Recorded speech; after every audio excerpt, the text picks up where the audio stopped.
All right, let's cut right through the noise. In today's explainer, we're stepping into the geopolitical analyst role to break down this latest US-Iran agreement.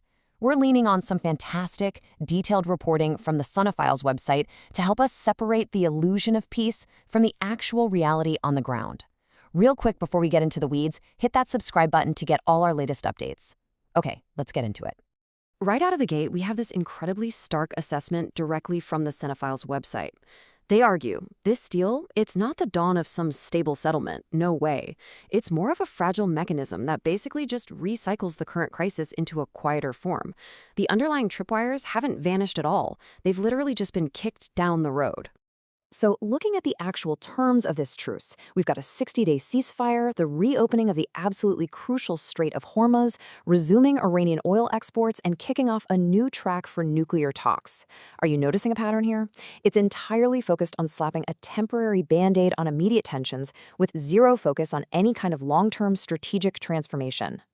And that brings us to this massive contradiction. What we're really witnessing is crisis management doing its best to masquerade as conflict resolution. It's kind of like taking a strong painkiller for a broken bone. Sure, it temporarily numbs the pain right now, but it does absolutely nothing to heal the actual fracture.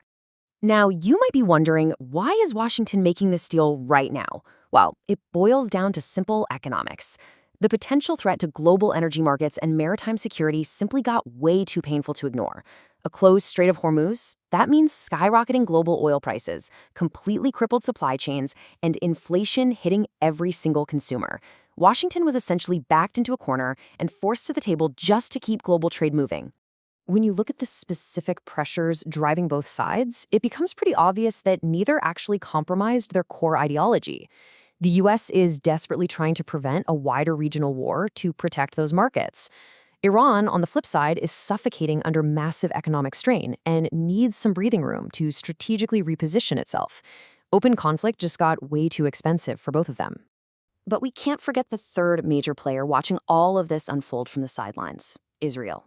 And their read on the situation is pretty grim. They view any de-escalation that doesn't fundamentally weaken Tehran as a huge strategic mistake.